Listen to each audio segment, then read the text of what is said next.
Hey guys, I'm live. How you guys doing?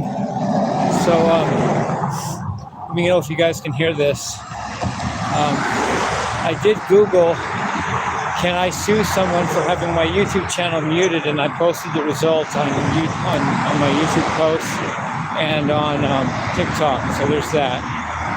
But I wanted to do this video on something I want to talk about. I want to talk about underrated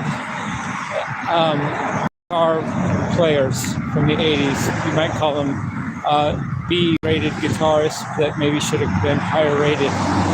So let me know if you guys can hear this. So first one on such a list to me is Vito Bratta of White Lion. He was awesome.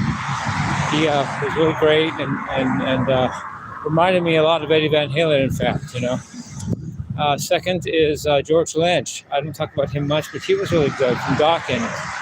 It wasn't George's fault that Dokken didn't make it bigger than they did. It was Don Dokken's fault. Don Dokken had tried to go solo and thought he could be better than the rest of the guys in the band, just as they were about to make it, and it kind of tanked the band a little bit, kept them from going to the next level because of his arrogance, because he thought he could do better without them. He said, "You guys will work for me someday," or something like that. He was very arrogant about, you know, himself. So that cost Dokken George's position might have been better in guitar world, I mean, in the guitar, you know, things. If Don weren't so much of an egomaniac in that context. Next one is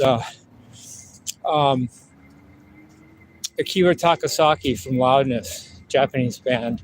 I kind of want to do some of their stuff one of these days. Great band, great guitarist. Again, Eddie Van Halen-ish, you know. Next is Vernon Reid from Living Colour.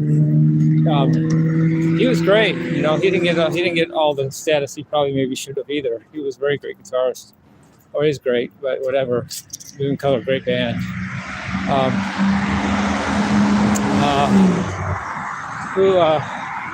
I'm trying to think of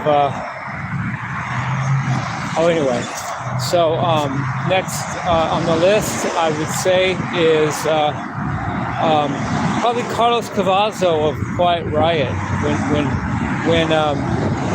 When Quiet Riot made their first album, Metal Health, it had Carlos Cavazo on it. Randy Rhoads started the band, but they didn't put an album out until Metal Health with Carlos Cavazo on guitar, and he was really good, you know.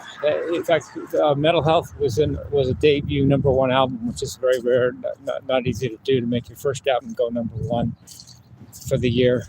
It was really cool, #1 selling album, but also first album from the band. Any others? Let me think. If there's any others that are underrated that maybe should have gotten more attention here. Let me think here. Who else? Red Beach from Winger. He was really good. You know, he's very, very Van Halen-ish also. Winger were a really good band. I missed a clinic from Red Beach.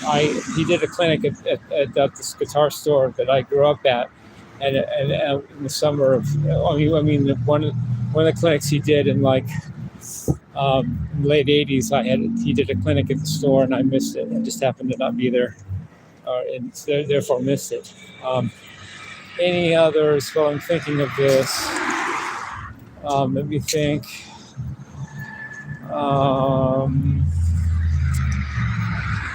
Here. Any more that are underrated that I think last one I want to do. I think that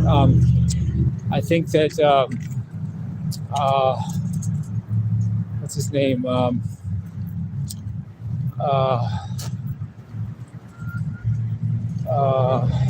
Brad Gillis from Night Ranger.